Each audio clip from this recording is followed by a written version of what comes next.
technical problems we had in the beginning, but that's what you can expect. So welcome to GameFounders Demo Day. I am Katri Ugand, one of the co-founders of GameFounders, and we are happy to be here with our first batch of gaming companies. But before we get to the demoing, I will just say a few words about GameFounders, because there is a slight possibility that maybe some of you are not 100% up to date with what we do. So, well, gaming. Basically, we came to Helsinki to Slush for a startup conference, and actually, I think that yesterday was almost all about gaming. So, gaming is huge. I don't think that I have to say it in Finland, because here you have such great companies as Rovio, Supercell. You can look at the US tops, and you can only see Finnish companies. So I don't have to tell you that gaming is big. But what do we want from gaming? So we are looking for gaming startups and also gamification startups. And we invite the startups to Estonia, actually for 3 months. And we provide them with some funding and also a very good network of mentors and coaches that will come and contribute to the success of their startup. And so also we have demo days, and that's why we're here. So without any more talk, I would show you a short video about our first batch, and then we can continue with the program. So this is what has happened so far. We have launched batch 1 in June 2012. We had 122 applications from 41 countries, and out of those we selected 6 teams. So these are the teams that we'll be presenting today. So among them we have 2 online games, 4 mobile games, and even card and board games. So they have spent 3 months in Estonia enjoying the pleasures of GameFounders, and now we are ready to demo. So I'm expecting a lot of investors here, but hopefully also gaming startups. And before we go to the actual demoing part, I would like to introduce our keynote speaker. So before we go into the actual demoing, we will have a really short overview of what are investors really looking at in gaming. So if the game is cute, is that enough? Or will the investors actually look deeper and at the numbers, and which numbers? So talking about investing into games is Aman Ghei from Accel Partners, who has actually a lot of experience in gaming, including in Finland. So I will give the floor to you now. So Aman Ghei. Thank you very much. Thank you. How's everyone doing today? Recovered from last night? Just setting up here. Just a brief, I just want to get a sense of the crowd. How many game developers here? Show of hands. How many kind of people are interested in investing in the gaming business? Okay. I'll try and tune the presentation accordingly.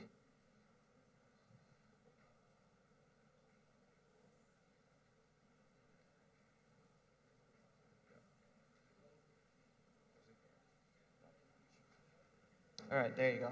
There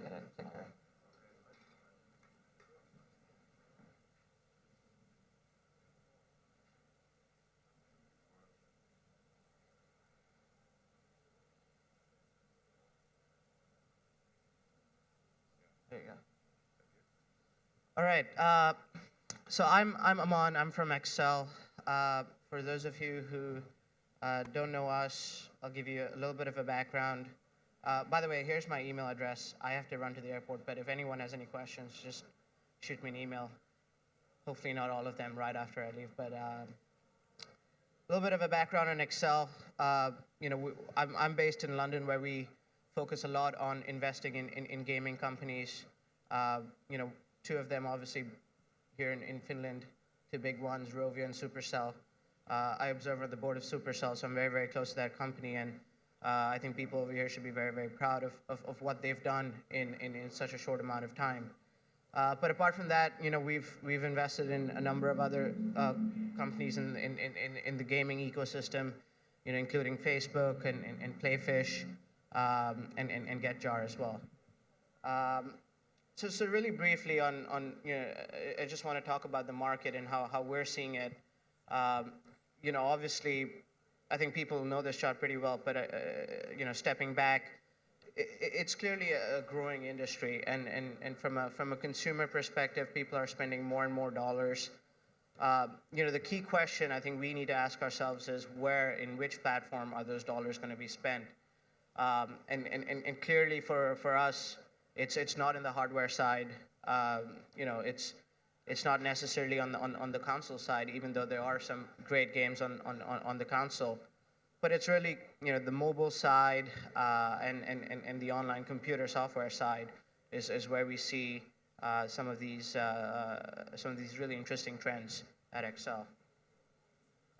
So what gaming has gone through a big transformation. So you had originally the traditional console PC game developers. From a metric standpoint, it was really hard to understand whether your game is going to be a success or not. You would spend $20-30 million developing a product, take it to market, and never know whether a user actually really liked it or not. But what the transition has done from a gaming as a service perspective is it has given us the ability to continuously update our products, fine-tune it, so that we can understand the consumer better. So the three most important parts of gaming as a service for us really are web-based MMOs. I'm sure all of you know World of Tanks. They're a great company, even though they're not web-based. Social and casual gaming, Playfish, Zynga of the world. And then finally, mobile and social gaming, and I highlight that because I think that's where a lot of the talent, especially in Finland, is coming from. This is an interesting stat I got from Flurry as you think about which platforms to target. If you look at the left, smartphones. Interesting that only 40% of people actually play games on smartphones versus nearly 70% on the tablet.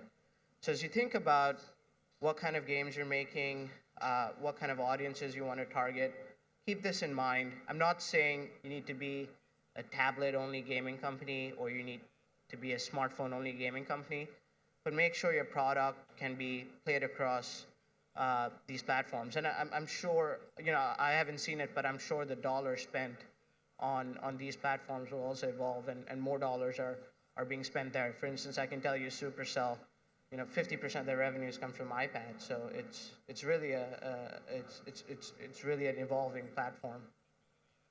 So why do we like metrics as an investor?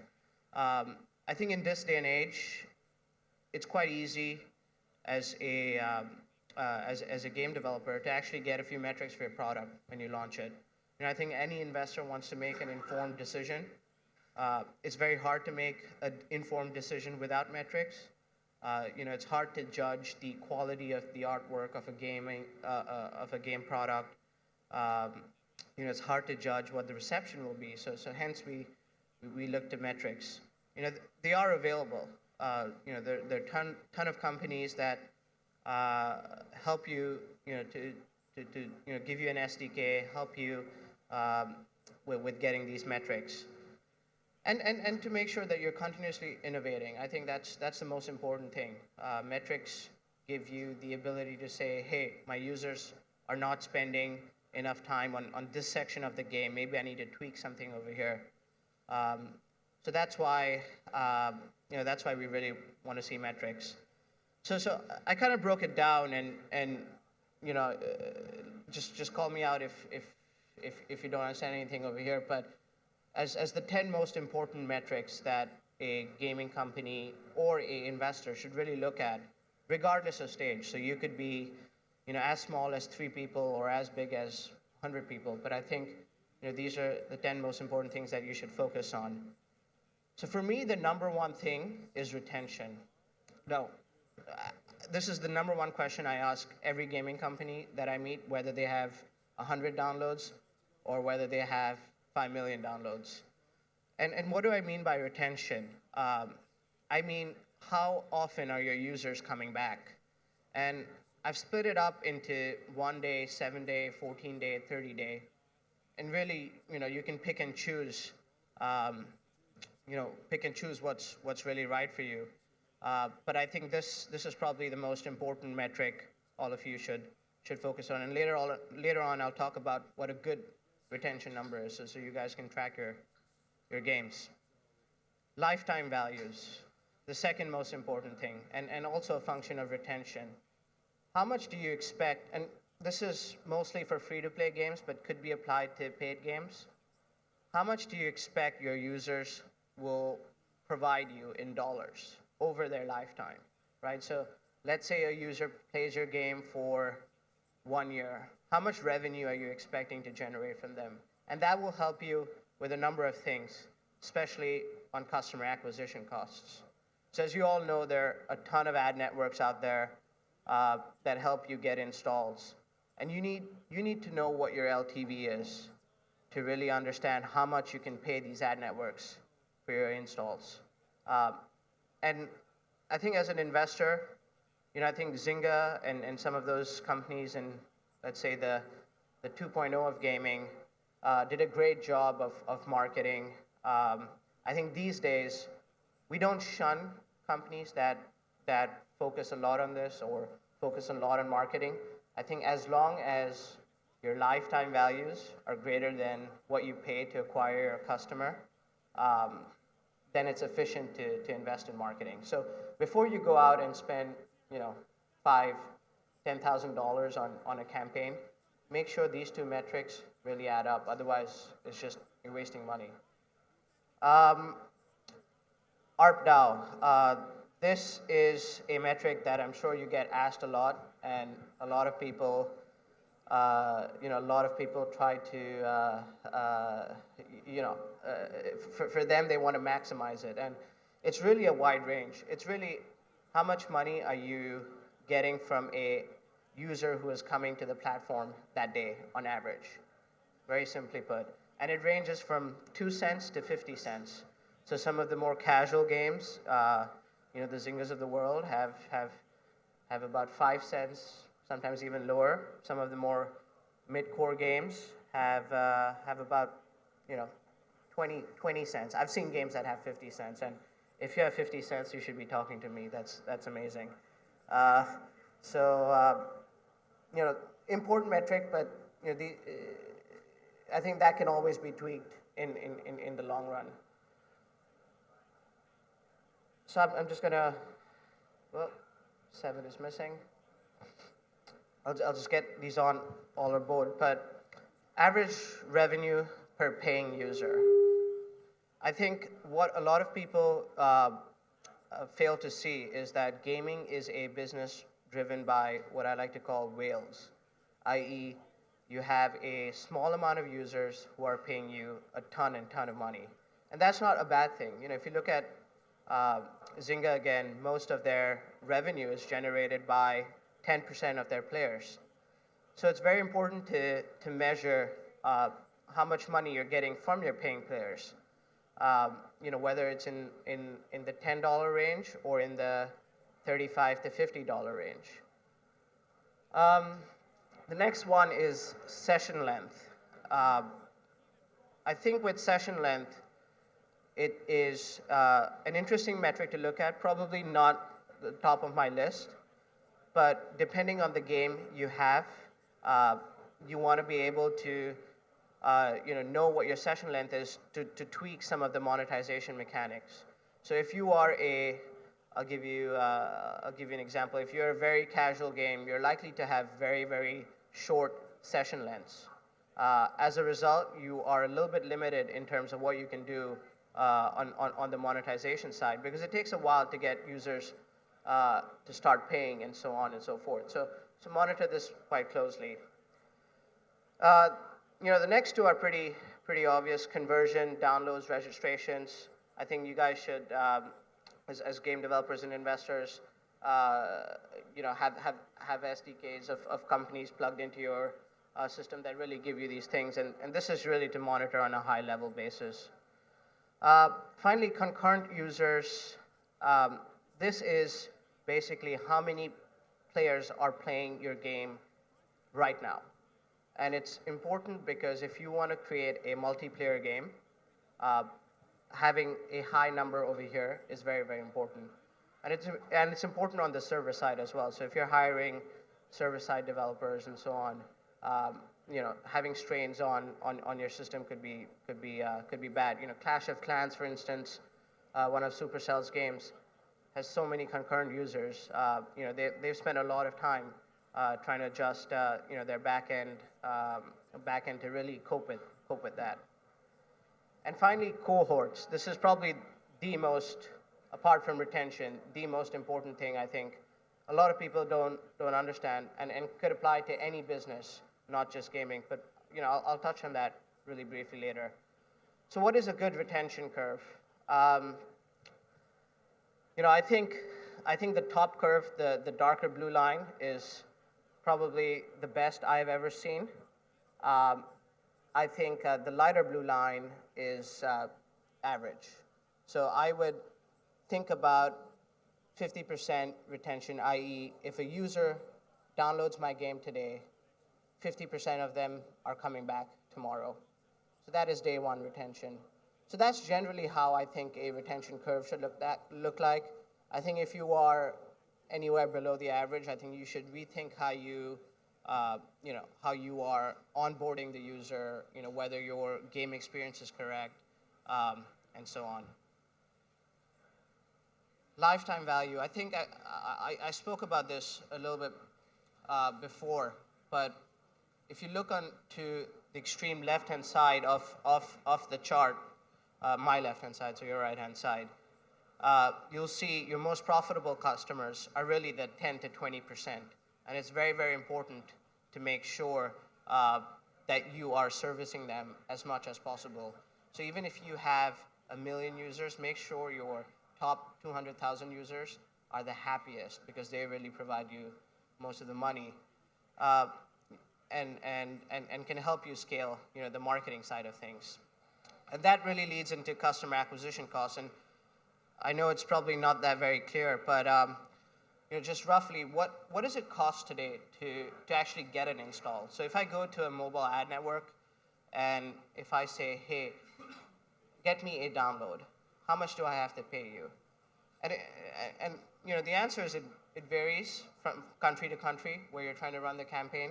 On average, I think it's about $1, $1.40. Canada is, I think this is a secret for all those people who are developing games, is where you should be testing games, even though it's expensive. But it's a great proxy for the US market. And if you want to build a game for the US market, think about Canada. So yeah, you'll see the customer acquisition costs and how this ties up into lifetime value.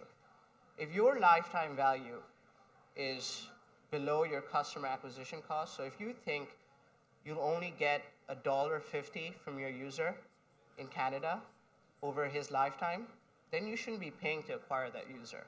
It just doesn't make sense. So as you guys think about, I know this is hard to do with limited amount of capital, but even go to Canada, spend maybe $5,000, try to get a little bit of data into seeing whether this is true or not, and then you can go back and tweak your game. I know this is really, really hard to see, but I've touched on this. I've just tried to, summarize a lot of the things over here that I said before. What is a good lifetime value? I think that's a good question to ask, and I think for a casual game, a good lifetime value is about $2 to $3. It's not very high, so you really have to think about customer acquisition. So a lot of your customer acquisition has to be viral. But for a more hardcore game, like the Kingdoms of Camelot, where there are a lot fewer users, but those users really like paying, lifetime values are much higher. They're in the $6 to $10 range, and that's why you see companies like Kabam and Gree really spending a lot of money on advertisements because they can afford to. Their games have really high lifetime values.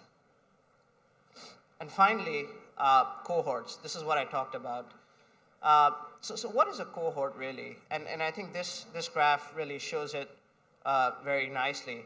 So if you look at the first line that has, I don't know if you can see it, but basically it says about 8,000 people came in on a Monday. And what that does is it goes to the next point and says, how many of them did I actually retain? Then it goes to the day before on a Sunday. And it says, okay, I got 9,000 people on a Sunday. And how many of them did I retain on the first day and on the second day?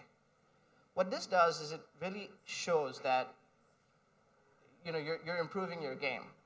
So over here, clearly, between Friday and Monday, the company has made some good improvements on first day retention because you're seeing the numbers go up. By the way, these are all dummy numbers, so don't follow these numbers. But it gives you a sense of, am I doing the right things to my game?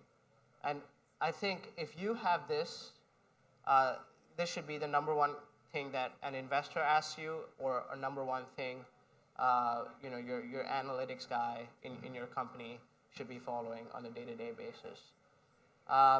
So with that, I think it is over. Any questions? Happy to answer any questions if you have.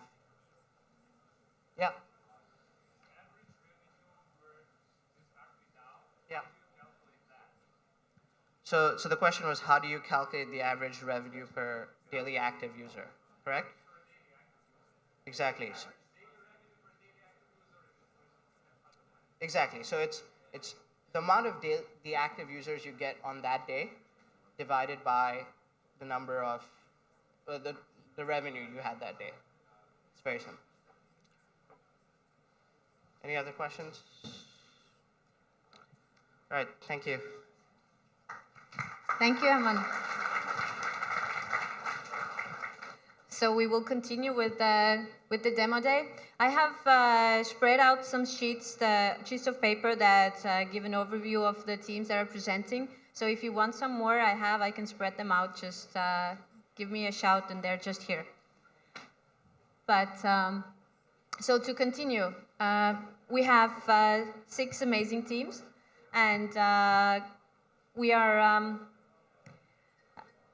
having our Italian team present first. And when people are asking us why did we select them, like why do you select in generally a specific team, then they are a perfect example of a nearly perfect team, I would say, because they are big enough that they can develop their games really fast, and at the same time they are really experienced, and this will also make these games of high quality. So I give you Roberto and Bad Seed.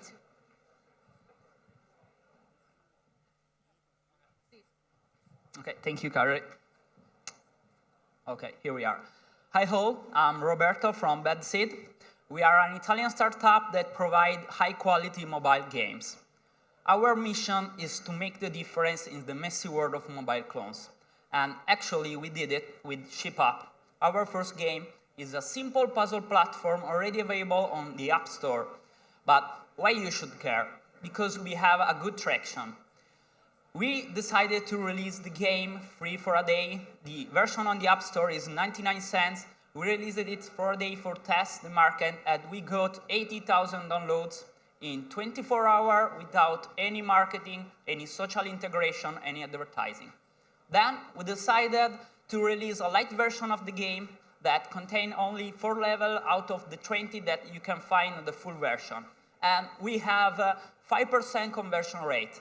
This means that 5% of the people that play the game then buy the full version. And this is a good number for a game on the App Store. But let's jump into the game. In Ship Up, you have to rescue your tiny toy ship from his cardboard prison. And the only way you have to do it is tilting your device. But the first top feature is the top-down scrolling gameplay camera. we changed the perspective from the standard one in the platforming game. And it's stunning how, as simple as a change in perspective can make such a big difference in terms of the gameplay experience. The second top feature is the tilt-controlled ship bounce. The ship never rolls, the ship never walks, the ship always bounces, collecting keys, pressing buttons, defeating enemies, and much more.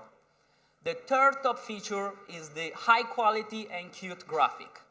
Each level is played inside a cardboard world that is made of decals that make it unique. But we got some awards with the ship app. The first was the Mobile of the Day Awards from Favorite Website Award that selects the very best in cutting-edge design. Then we were selected as finalists at the Nonic conference in Bilbao, and we pitched in the GMIC conference as was one of the most 10 innovative mobile startups of the year. And of course, we are attending the GameFounders program in Tallinn.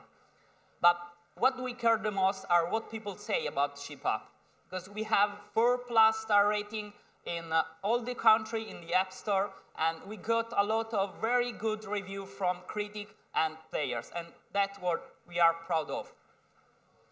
The next step with Ship App, since we had 80,000 downloads in 24 hours, most of them came from Asia. There, the most profitable business model is the freemium one, and we are changing the game. Is actually almost finished.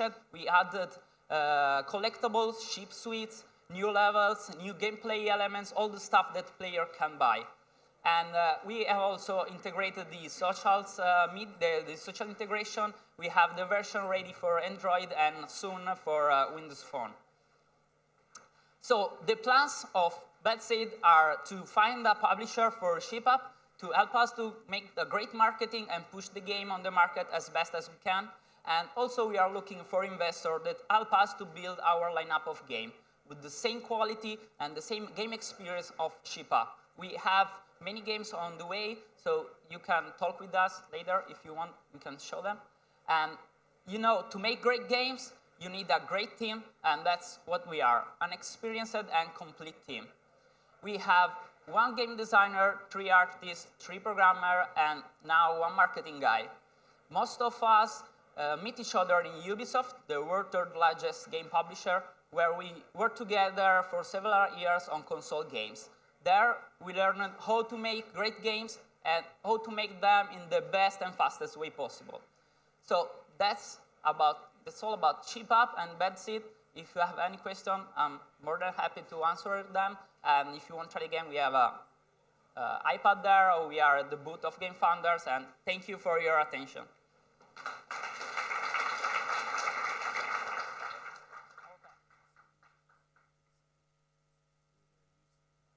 Do you have any questions for Roberto? Wait for a second. No? No questions? Okay, well, thank you again then. Our second team, Akira Mobile, is coming from Lithuania. So again, why did we select them? Another reason, a good reason to select the game is what Aman was just saying before. You have to have traction. So they already had a game out in 2 markets when they entered GameFounders, and it's really successful on those markets. So next up, from Lithuania, we have Cura Mobile.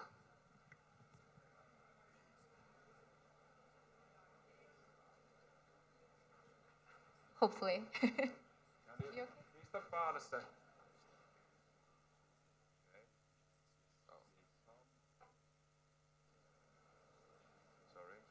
That's good.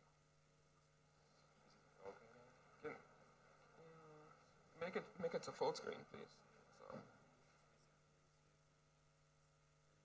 yeah, some technical difficulties. Sorry, just a moment.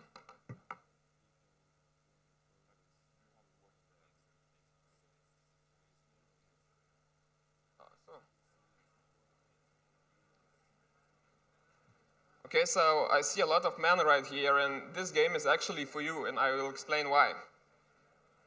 So, hi, I'm Dainus. I love award and strategy games. I have been obsessed with them ever since my early high school days. And today, I'm game developer at Akira. And I'm really excited to present you our current project, Planera. Well, Planera is a browser-based war strategy game for the masses, incorporating both casual and hardcore gameplay elements. So what does the game do? Basically, it entertains men by providing an anonymous aggression environment, which means you have to compete against many others while hiding behind an avatar. So no violence really involved here, but the game appeals to pride, jealousy, and revenge emotions in a social environment. First of all, we know how to make games because our first product, Spheres, is still active in generating revenues in Lithuania and Latvia markets. And our second title, Planera, is more oriented to the global market. Now, core loop of the game relies on three main mechanics: level up, attack and steal, and tournaments. I will explain them after a few slides. The game is additionally driven by a scarce distribution of strategic game resources across the map. So, depending on where a player's city is, all his production depends on the main resource type he gets. So this is where the intrigue begins, because everyone desperately needs all the resource types. Now, about the market. Both games have been successful in two markets, Lithuania and Latvia, with up to 30,000 monthly active users in the biggest social networks there. And we are generating nearly 100,000 euro of revenue there. Currently, we are one step away from launching Planera in the biggest social networks in Poland that have up to 26 million monthly active users. So we expect at least 300,000 monthly active users of our own. And next year, we are upping our game by going after Russia and Facebook users around the world. So how do we make money? Well, our current business model is really simple. The game is free, and we sell virtual goods inside the game, like VIP packages, production boosts, and other in-game items. It is also important to say that we do not buy our advertisement, but we get it for free from the social networks in return for revenue share. Now, let's take a look at some numbers from Planera.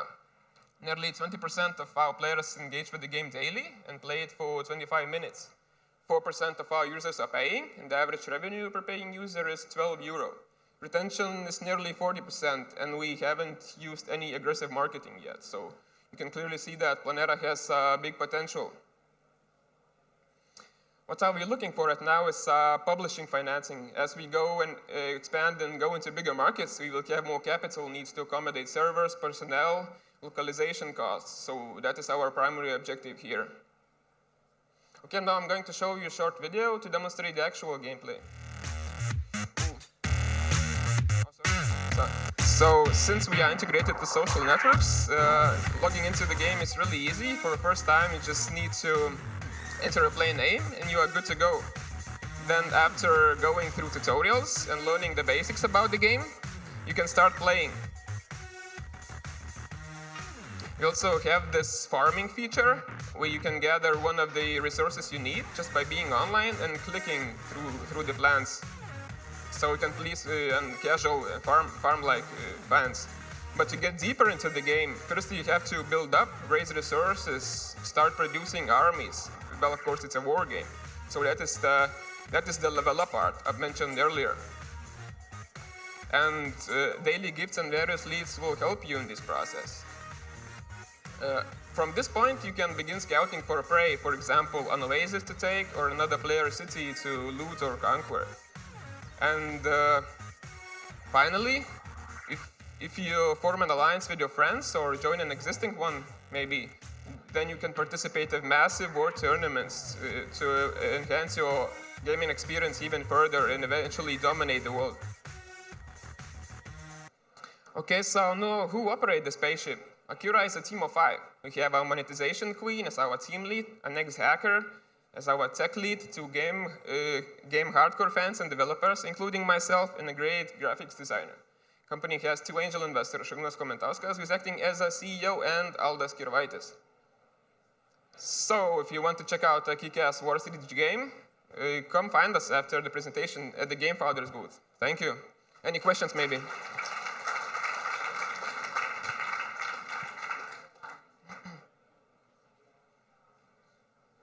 No questions?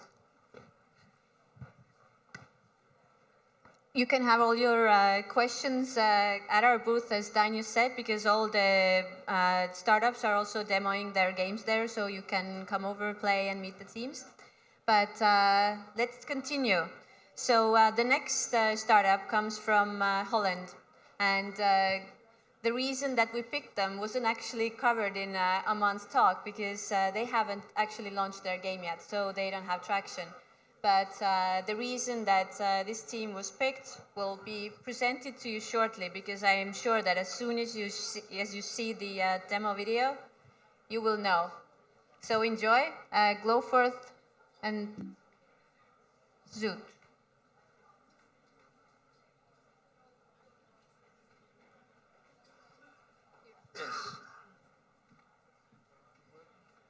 Hi, I'm Zoot. I'm the co-founder and CEO of Glowforth. At Glowforth, we believe that the early console game experience that a lot of us have had and love, that if we take that experience and scale it down so that you can have a similar experience on a mobile device, that could be the iPhone in your pocket or an iPad at home on the couch or your laptop, that's the strategy that fits us to innovate in the mobile gaming space and move forward with our company. Currently, we're working on a platform adventure game. It's called Pixel Fire. It's an Arctic adventure game. And we really believe that this platform adventure game is going to be the next big game to hit the market. And I've made a video of the key features of this game just to show you some of the footage that we have. It's set in an Arctic environment. It's based on two characters. We've got a son, he's called Heiko, and his father, Atatak. It's in a really cold, Arctic, mystical world that's being plagued by this abstract force called Pixel Fire that's disintegrating their world and has infected the son of the father. Along the way, they meet some really incredible mythical creatures, like this giant ice bear called Sos. And the father's driven along this journey to help out his son because he will ultimately die. So he has to work together with his son to solve the mystery of Pixel Fire. Some of the worlds, like the inside of this ice bear, are environments that some of you might even find hard to imagine. I mean, there's some great environments we're creating. It's a single-player co-op game, so you have one player and two characters with each unique skill sets, and you have to combine those two skill sets to move along in the game and ultimately unravel the mystery of Pixel Fire. The core values of Glowforth, what do we believe in? The first thing is visual power. You've just seen the video. I think it's quite evident that we believe in visual power. That's the first thing that draws people in. The second thing, of course, is great gameplay. I mean, what makes a great game tick? That's great gameplay. That's what keeps people involved, right? Authentic storytelling, strong characters, a narrative that unfolds, that keeps you involved, that takes you step by step along through the story and creates immersive experience. And the last thing is legacy. We believe that we are building on a platform adventure game legacy and improving on that, and that we believe it's a legacy of excellence. And here's some excellent examples of platform adventure games that have pushed the envelope, done incredibly well in innovating out the market, and have at least taken one of the core values that we believe in and incorporated that in their games.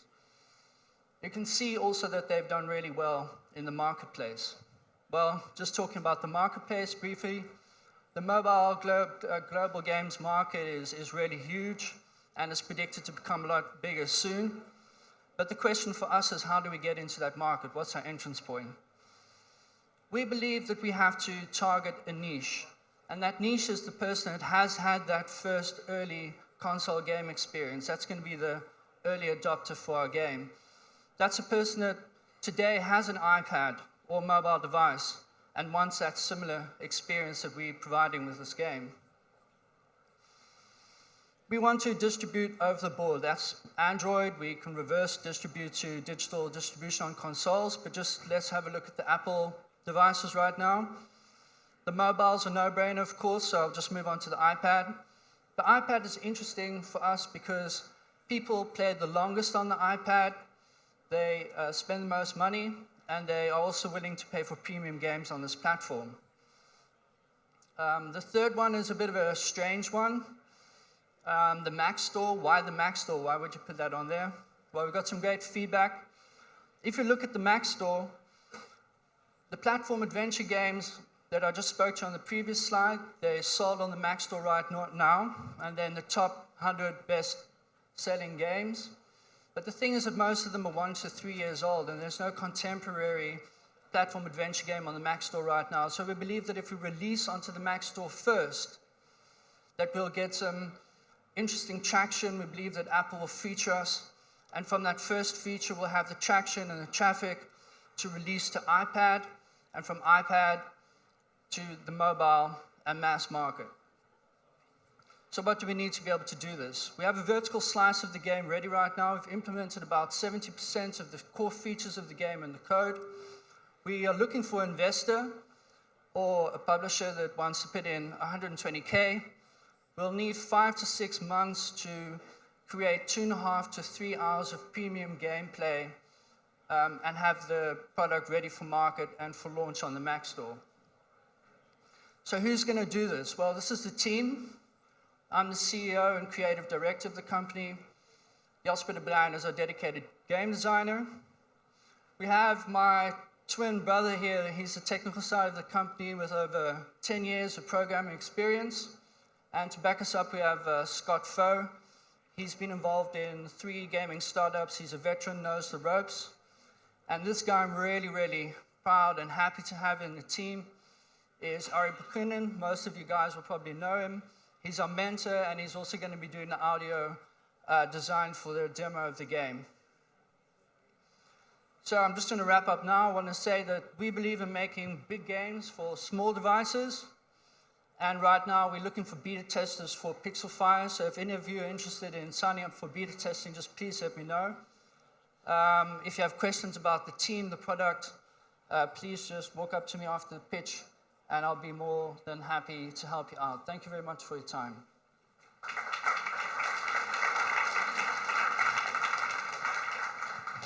Do I dare to ask for questions? Okay, so Zoot will also be at the demo booth after the pitches. So our fourth game, we have many times been asked, so how are all the Estonian gaming teams that you have in your accelerator? Then we always have to say we only have one. But it's definitely a very good one and a very unique one. So when you have seen games moving from different platforms, from mobile to tablets to PCs, then she's actually tapping into the trend of offline and online games. So Annika from Baila. Thank you, Kadri.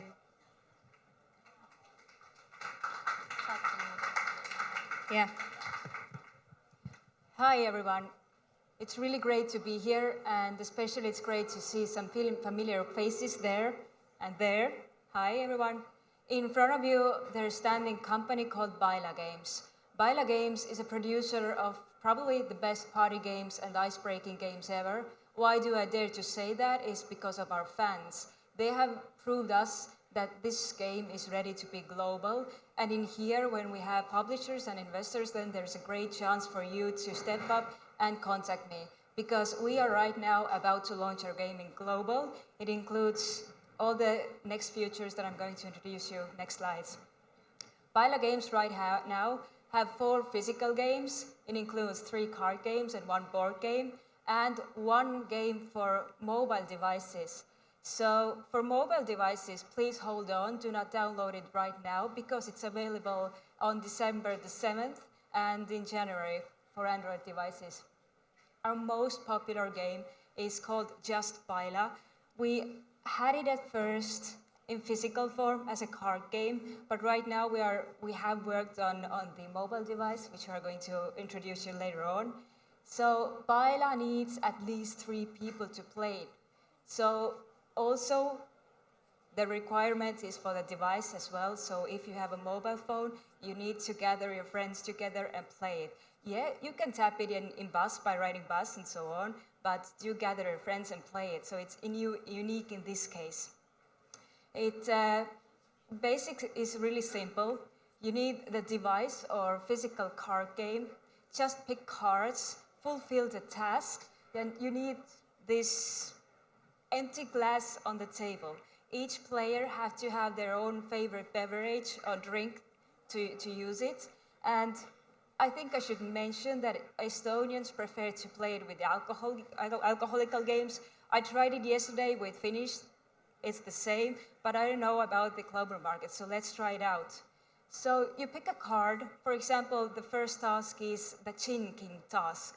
So right now, when we have this card, you read the instructions and you soon find out that all the persons inside this room right now have to grab their chins. The last one is going to be the loser. Be really fast. Hold your chins, everyone. Hold your chins. Okay, I see here at least one loser. So in this case, if we are playing, you have to take a sip of your milk, of your water, or whatever you are drinking right now.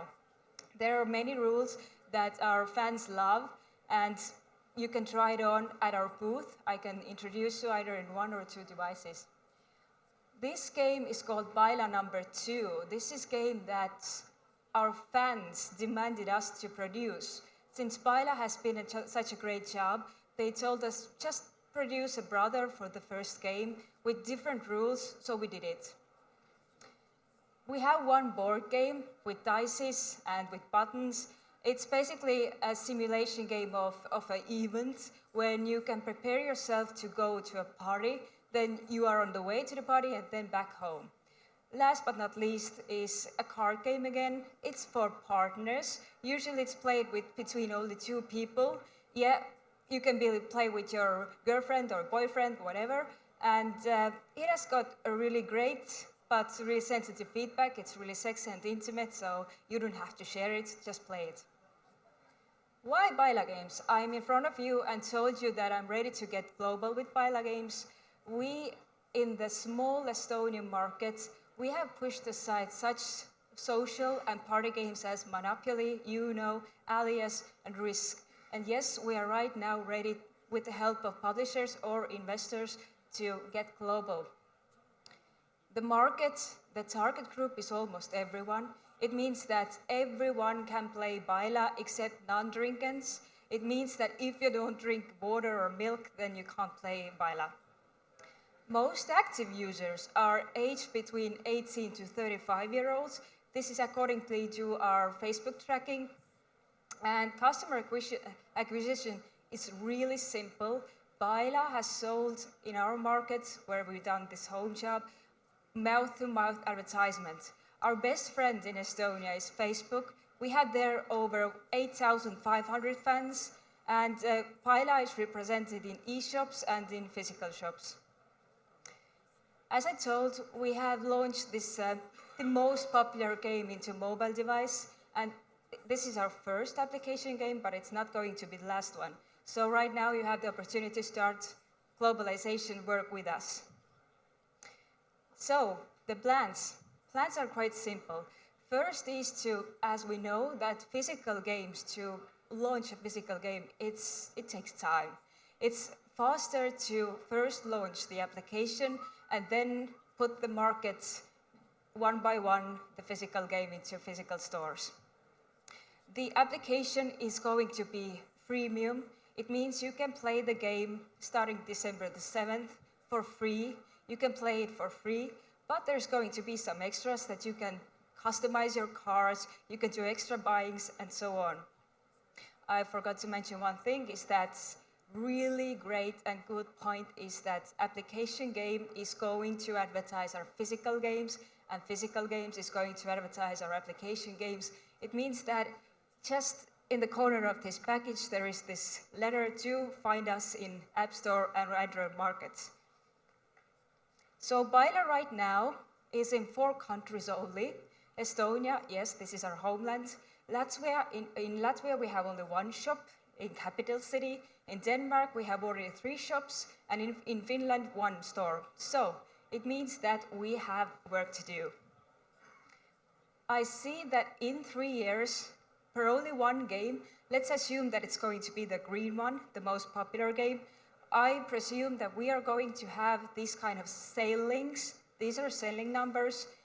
In Russia, over 1.5 million copies. In USA, over 3.2 copies. And in UK, over 0.6 million copies of only one game. One game, the recommended price is around 10 to 12 euros. In Finland, it's going to be around 12. This is our predictions for the year 2020.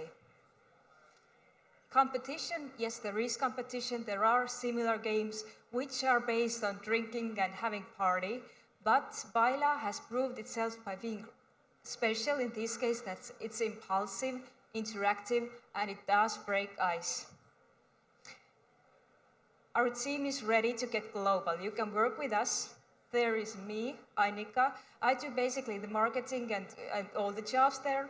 We have Madis and René. They are the guys who are thinking up the games, so this is not our last games. And we have Sander, who have put this game into mobile device. Don't believe? Let's baila.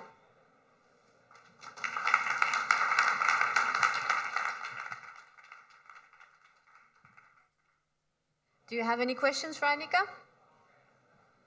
Okay, then come to our demo booth. The next team comes from Hungary. And when people say GameFounders, they think about games, but actually it's also about gamified apps. And they are the gamified app in our first batch. So please, Audrey and Plan B Labs. Welcome, everyone. We are at a gaming demo day, aren't we? So it is high time for Play a Bit. Here you can see some tricky pictures. I give you 15 seconds to guess what you can see on them. Let me hear the solutions, please. Okay, no answers. Am I heard? Correct. And what if I say that these pictures are not only good for guessing, but actually order your vodka martini at any part of the world? Because today I'm here to present you an innovative tool for language learning which breathes life into the foreign words. But first, let me tell you the story of the pictures. Back in the 50s, Kanija created an optical illusion to show the power of Gestalt psychology. A young graphic designer, the designer in our team actually, came across this illusion and thought forward the idea. It's actually not only geometrical forms that can be pictured like this, but all the icons of the pop culture that you've seen. The designs traveled around the world, became a meme at overnight, so we decided to give the opportunity to our fans to get into interaction with them. We've shipped a mobile game to the App Store in 2 months' time, and we've just finished the first thematic edition of Think Invisible. It is called Supercar Shadows, and we are really proud as we already have a pre-agreement with a publisher to the first special edition. But here comes the most interesting part of the story. Because we took Think Invisible, our own meme, added up some special features, and created an application for language learning. This is Learn Invisible, an innovative tool which enables you to learn foreign words in an entertaining, effective, and engaging way.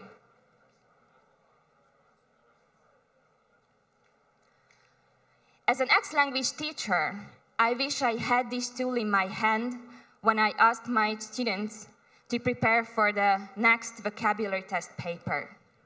It is designed for the Swiss Army knife of the 21st century, mobile devices.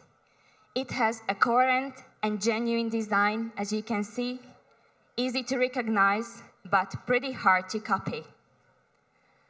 It also sums up the advanced learning features of language polyglots, so people who speak more than 10 languages.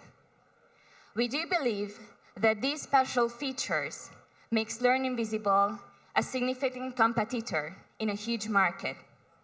Currently, 2 billion yearly downloads are dedicated to applications dedicated to language learning. And if you count with $3 averagely spent on each of these applications, you can see how big market we are talking about. What makes Learning Visible competitive at this sector, that it is really easy to scale up. By adding new languages, adding new words, adding new features, it opens door for us to new markets. This is now how the world looks like according to Learning Visible. It covers all the coolest places of the world, isn't it? We have 6 languages at the first series and 8 native languages to choose from. So just pick your favorite destination to go for a holiday. And after that, a few easy clicks, and the app is on your phone or your tablet. Let's say you're going to Mexico for a nice holiday after this awful winter time. While queuing up in the check-in, you can download it, you can try it. You can decide if you want to buy limited content for $1 or the full content for $15, and that's it. We are also considering monetize our application in other ways, building up a specific vocabulary for jargon-related hobbies and jobs. We are building affiliate system for language schools, and also we are ready to monetize our user database. What's next?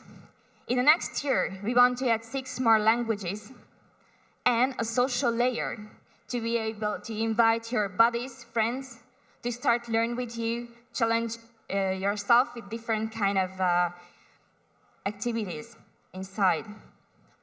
But yes, for that, we need help. By help, we mean 100K euros from investors who are interested in e-learning and innovative tools for language learning. We need a relevant networking system as well.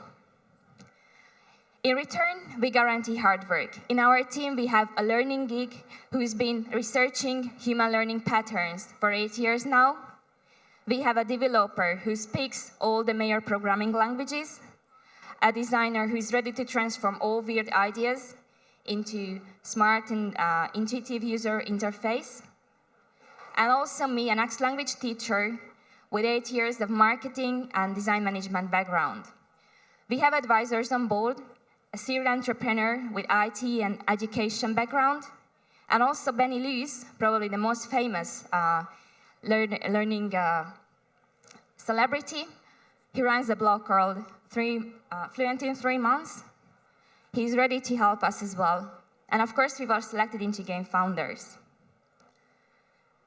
So guys, I have some news for you. After you got excited about Learning Visible, it's not out yet, you cannot download it.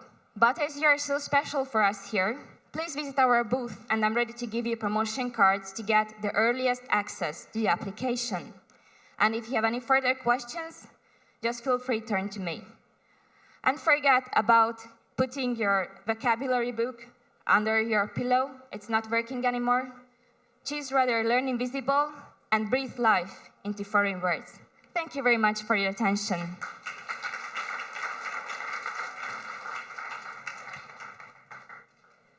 So any questions for Audrey? Can also be presented at the demo booth. Yeah. So, last but certainly not least, and certainly not because they came from the furthest, is a team from Argentina. So always you don't have to go for the mass market. You can also be really smart and go for a very specific niche, and this is exactly what they have done. So I'm presenting Pablo and Mind on Games. Thanks, Kadri. Good evening, ladies and gentlemen. So, football. Is football a matter of life and death? No, it's much more than that. Hi, I'm Pablo, one of the co-founders of Mind on Games. We created ManagerMania.com, a football management game for the web. This is the dream show for every football fan. This is the space where we come from. Football management games have been around since the 90s. The industry leaders of the online space have been around for more than a decade now. The thing is that most of them have limited text-based reports, preset animations, or very basic match engines. So football managers needed football. We created a state-of-the-art simulation where users actually see their planning come to life. We have an artificial intelligence match engine running behind our core, considering several conditions like the pitch conditions and the player skills. Every player makes decisions according to the instructions you give them, but also according to the position towards the ball, the opponent, the rival goalkeeper, and of course the ball. So this means that when users spend months training their players, they actually see results go live in the matches. For instance, let me tell you a true story about this player that I have in my squad. He managed to reach top level at the set plays skill. So when I decided to assign him to kicking corner kicks and free kicks, he somehow figured out how to do this. There are no predefined game situations. This is actually a player deciding that he can score from that position and that he has the right skills to do so. We could have not predicted anything like a player scoring from a corner kick.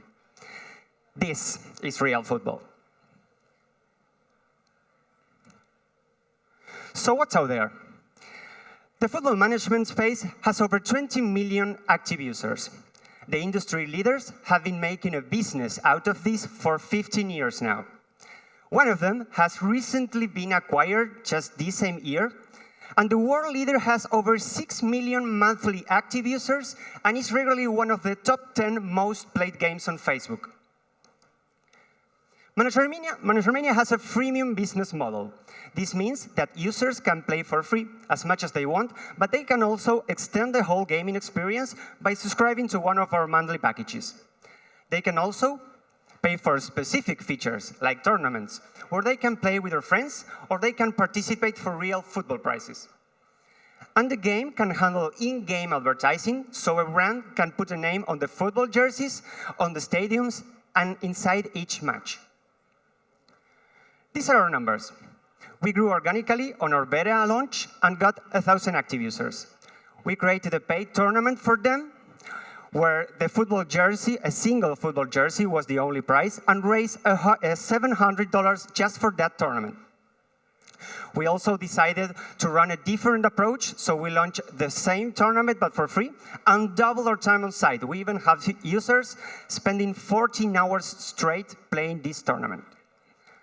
Users were also claiming a specific tournament on the game, so we said, okay, let's launch an in-game crowdfunding and raise $400 for it. And our DAU versus MAU ratio is 30%, which is a good indicator for player engagement. We are a lean team of 2 Argentinians with over 10 years of experience in IT. Ezequiel, the other co-founder, has been involved in IT startups from junior developer to leading teams and even companies. He's a confessed football fan that somehow managed to detour his honeymoon trip with his wife to attend to a real football match. This is the poor wife documenting the evidence. Me, myself, I've been developing games since the age of 6. I'm really passionate about games and football. Well, maybe not as passionate as this guy, but still. And I'm proud to say that I'm the world champion in one of these games. Back in Argentina, we founded a company and got selected by the government as one of the most promising startups in our country. We got a government grant, and we sold a football game to one of the biggest media groups in the country that actually tripled their engagement expectations. And of course, we got selected by GameFounders, the first European gaming accelerator, among more than 100 teams from all over the world, being the only ones from Latin America. This is the work that we have been doing over the last weeks.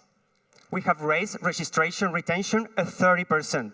We are having users spending their first visit on an average of 17 minutes. We are negotiating deals with football sites where they can provide their big traffic audience, and we provide them of a great tool for monetization and for improving the player engagement. And we're really excited negotiating a deal with a leading gaming company aimed to create the mobile version of our game. We are challenging one of the top 20 most played games on social networks. And these are our plans. We are raising $200K on an 18-month plan, where we will expand our team with one more art designer, one developer, and one user acquisition expert.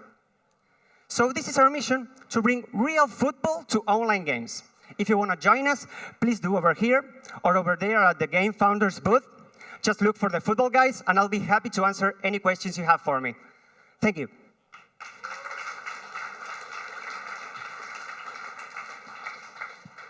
Thank you, Pablo. So we are all done with the demos. You have seen all of our 6 fabulous startups in the first batch. So please, if you would, proceed to the demo area where you can actually play their games and meet all the teams in person. So we will be waiting for you at the GameFounders booth. And thank you so much for coming.